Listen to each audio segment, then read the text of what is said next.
Hello, English learners. Welcome back to another advanced lesson with us here at English Pod. My name is Marco. And my name's Erica. So today we're bringing you another advanced lesson, and this time it's kind of historical. Like the name suggests, we are listening in as a president says goodbye to the nation before he steps down from his role as president. Now, actually, this dialogue is very much based on President Eisenhower's farewell speech. Okay, so a pretty famous. Now, we have to tell you that we did change the speech a little bit, right? Yeah, just a little bit to make it a little bit more understandable, but it's basically what he said to the nation back in 1969. All right, now, I will as well tell you that this is a pretty hard dialogue.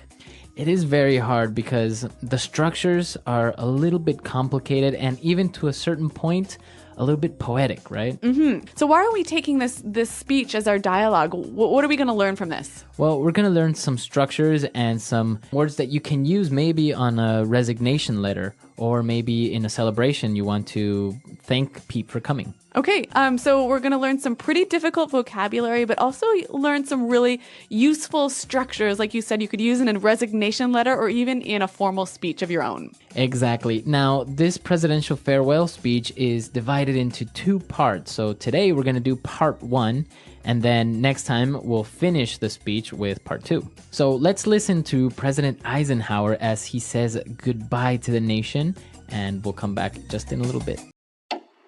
Good evening, my fellow Americans. 3 days from now, after a century of service to our country, I shall lay down the responsibilities of office as, in a traditional and solemn ceremony, the authority of the presidency is vested in my successor.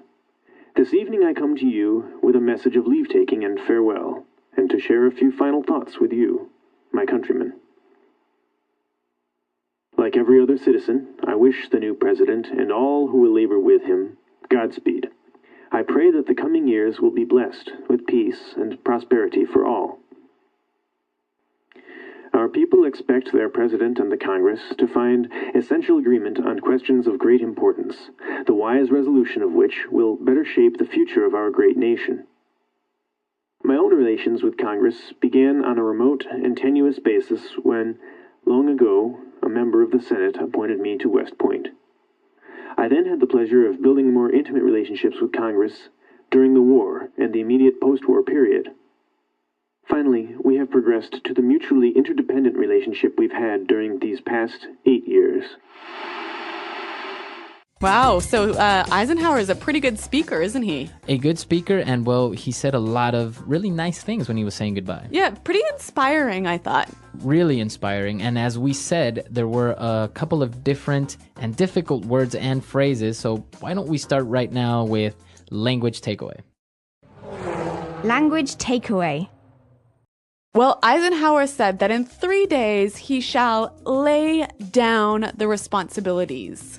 To lay down the responsibilities. All right, lay down something. Basically, we understand the verb to lay down, right? Yeah, to put it down, to put it on the ground. Maybe. Right. Now, he's using it with responsibilities, which is a little bit strange, but it's kind of like a metaphor by saying lay down arms, to lay down your weapons. Right, and you know what? This is a really common phrase that we would hear, especially when we're talking about, the end of a war or something like that. Mm-hmm. To lay down your arms, yeah. Lay down your weapons. Yeah, so here I think Eisenhower is kind of referencing this and giving us a little bit of poetry in his speech. Right. So it's not that he's quitting. It's not that he's being fired. Yeah. He's just like finishing what he started. Yes, so he's laying down his responsibilities. Now, I think this would be quite an interesting phrase to use, for example, in a resignation letter. Right, so I would say a month from now, I will lay down my responsibilities as manager. Yep. All right, so that sounds pretty good. Now, he said he's going to be laying down the responsibilities in a traditional and solemn ceremony. All right, solemn. Solemn. Now, solemn, what does that mean? What is a solemn ceremony?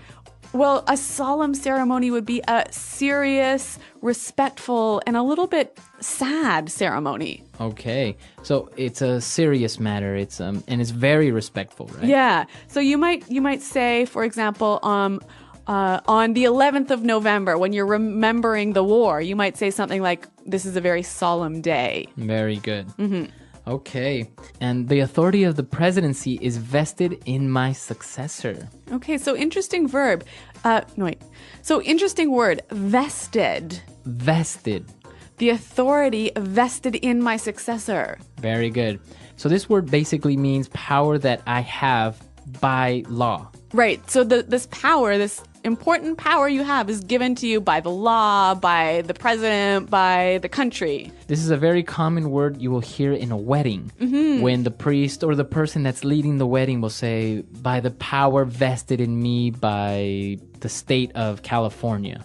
Yep. I now pronounce you husband and wife. I now pronounce you husband and wife. So he's saying the power that I have given to me by the state of California, I can now make you be married. So here Eisenhower is saying the authority of the presidency is vested in my successor. So the power of the presidency will be given to the next president by law. Exactly. And he also wished the new president and everyone with him, he said, Godspeed. All right, Godspeed. Godspeed. I wish you Godspeed. Now, Godspeed, what does that mean? Well, it's kind of a blessing, you know. It basically means good luck and good fortune. All right. And especially in a journey, right? Yeah, I think you'd almost only use this when someone's going off on a big trip or a journey. So here they're going on the journey of the presidency. Right. So I wish you Godspeed. Godspeed. Very good. And now let's take a look at our last set of words. When he was talking about Congress, he said that his relation with Congress began on a remote and tenuous basis. All right, so two interesting words here, remote and tenuous. Now, remote we understand as being far away or distant. Yeah.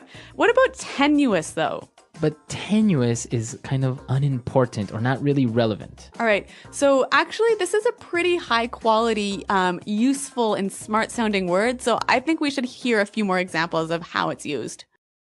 Example 1. How can you say the Earth is actually getting cooler? That is a pretty tenuous argument. Example 2. John believes that Elvis Presley is still alive.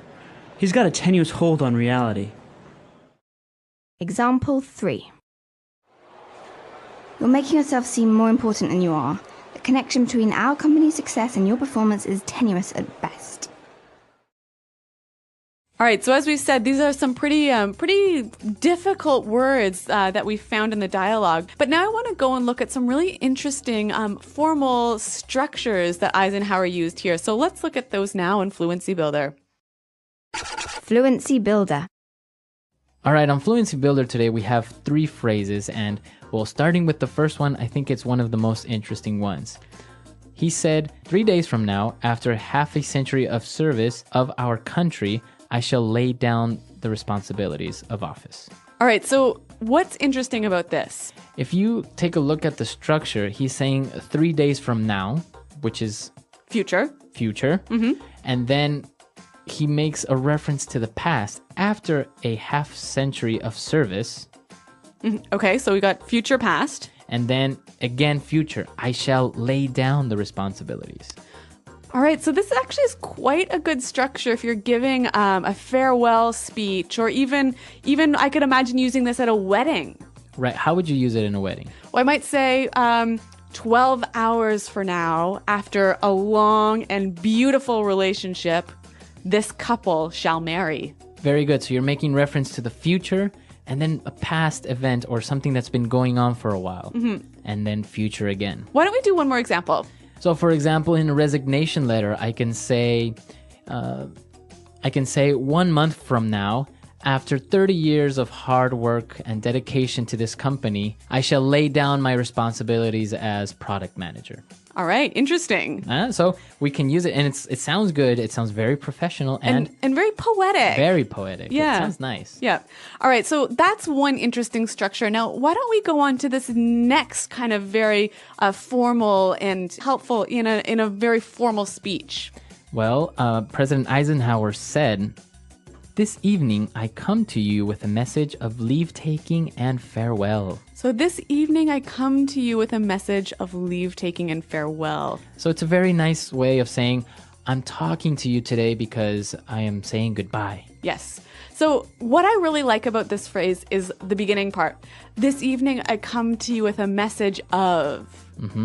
So again, let's suppose we're at a wedding. If I'm offering a toast or I'm the best man, I could say, this evening I come to you with a message of love and trust and respect.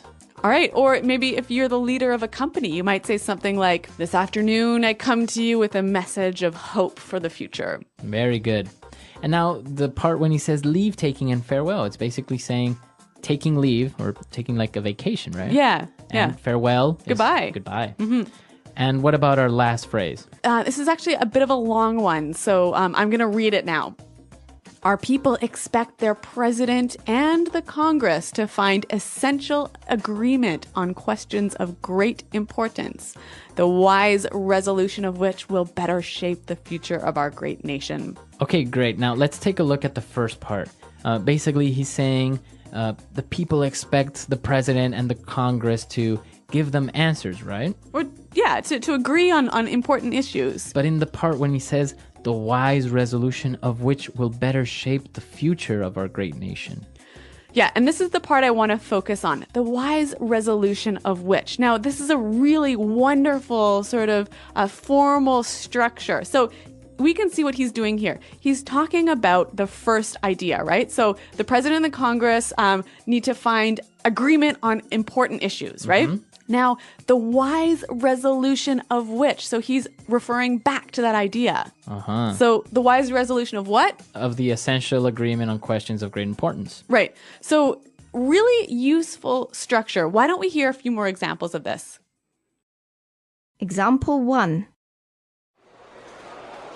We now face a great challenge, the overcoming of which lead us all to untold riches and success. Example 2. We as a company now face our most difficult months to date, the outcome of which will determine our company's future. Example 3. The ambitious plan to reduce poverty, the start of which was launched last Tuesday in New York, will require a huge investment of taxpayers' dollars. All right, so as you can hear from the examples, we have the main idea, and then he passes on, but then kind of refers back to it again. Yeah, and this sounds quite formal, but also quite literary and intelligent, doesn't it? It makes you sound well-spoken. Very good. This was quite a difficult dialogue with some really interesting and tricky structures and words. So why don't we hear it one more time all together? Good evening, my fellow Americans. 3 days from now, after a century of service to our country, I shall lay down the responsibilities of office as, in a traditional and solemn ceremony, the authority of the presidency is vested in my successor. This evening I come to you with a message of leave-taking and farewell, and to share a few final thoughts with you, my countrymen. Like every other citizen, I wish the new president and all who will labor with him Godspeed. I pray that the coming years will be blessed with peace and prosperity for all. Our people expect their president and the Congress to find essential agreement on questions of great importance, the wise resolution of which will better shape the future of our great nation. My own relations with Congress began on a remote and tenuous basis when, long ago, a member of the Senate appointed me to West Point. I then had the pleasure of building more intimate relationships with Congress during the war and the immediate post-war period. Finally, we have progressed to the mutually interdependent relationship we've had during these past 8 years.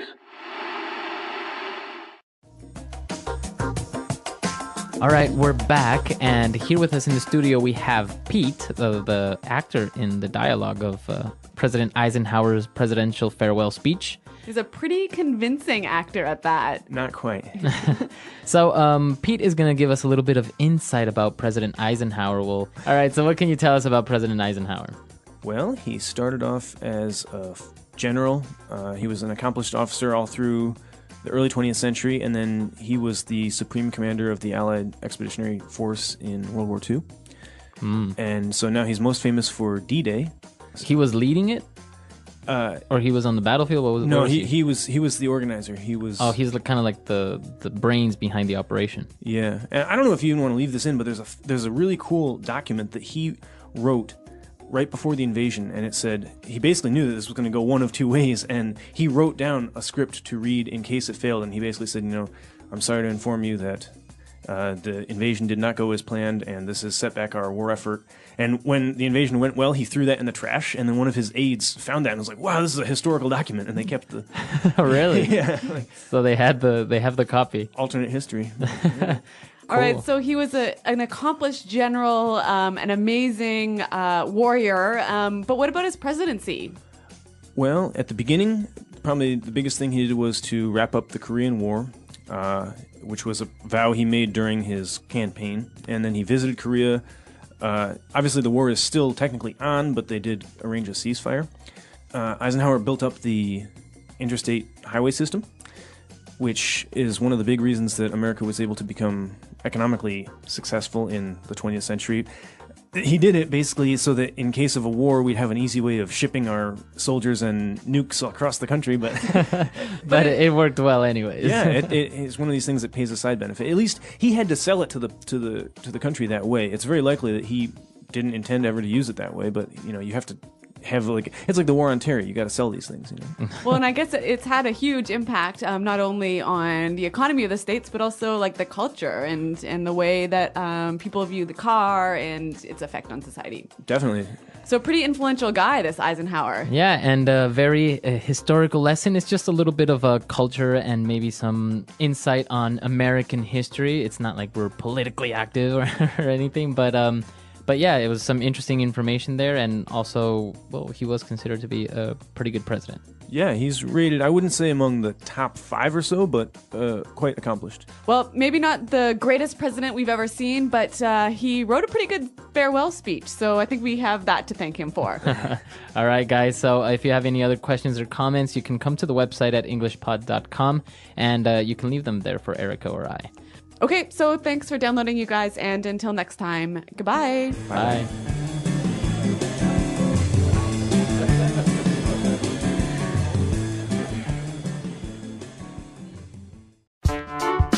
The English Pod Audio Review. Listen to the meaning, then say the vocabulary word. The national legislative body of the United States, consisting of the Senate and the House of Representatives. Congress.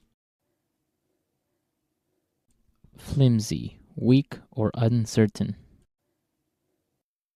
Tenuous. A hill in Washington, D.C., where the Capitol building sits and Congress meets. Capitol Hill. Serious, formal. Solemn. To present as a gift or an honor. Confer. Bestow. To give someone the legal right or power to do something. Vest. Difficult to accomplish, strenuous.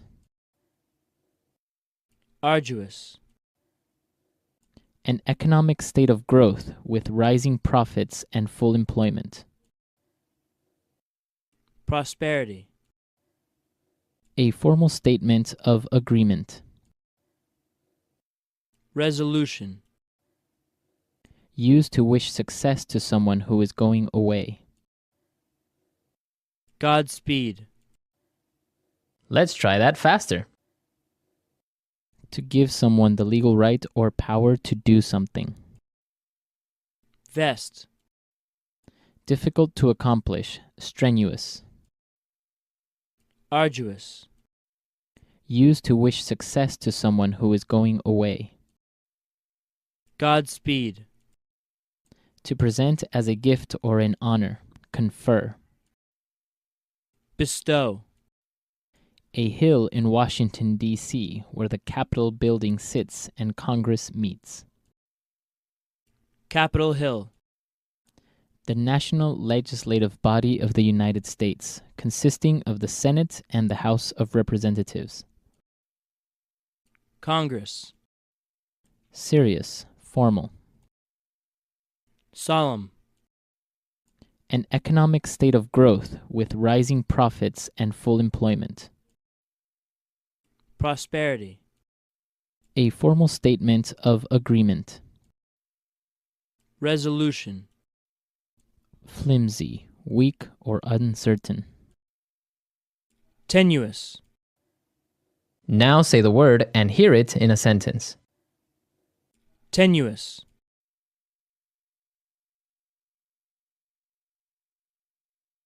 How can you say that the Earth is actually getting cooler? That is a pretty tenuous argument. Tenuous.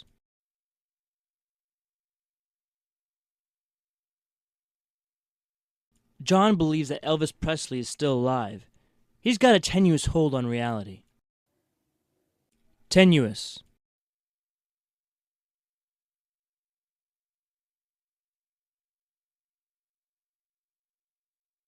You're making yourself seem more important than you are. The connection between our company's success and your performance is tenuous at best. Vest.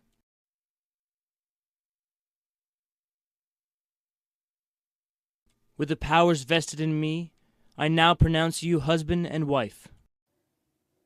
Vest.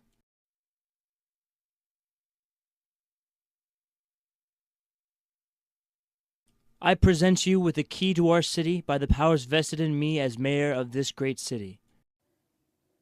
Vest. The power to declare war is vested in the Congress. Solemn.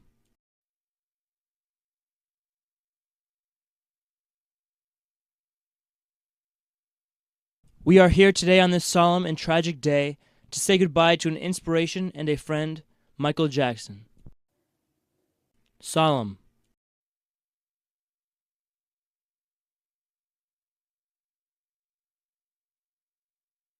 Yom Kippur is a traditionally solemn Jewish holiday that focuses on self-reflection and self-improvement. Solemn.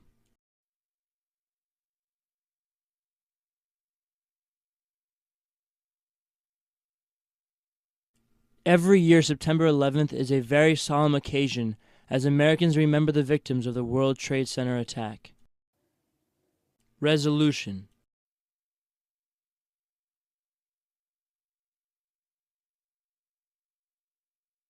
It is paramount that Democrats and Republicans come to a resolution for the economic stimulus plan. Resolution.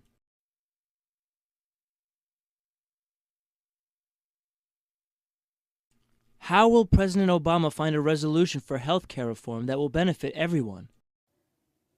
Resolution.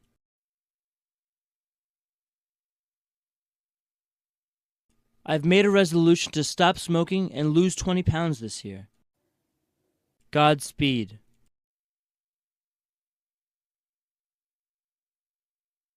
We wish you Godspeed. May you return from your journey safely. Godspeed.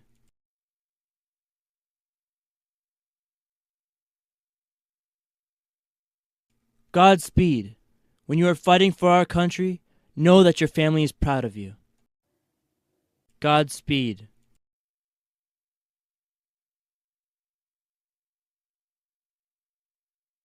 It's time for me to go out and experience life for myself. Goodbye and Godspeed.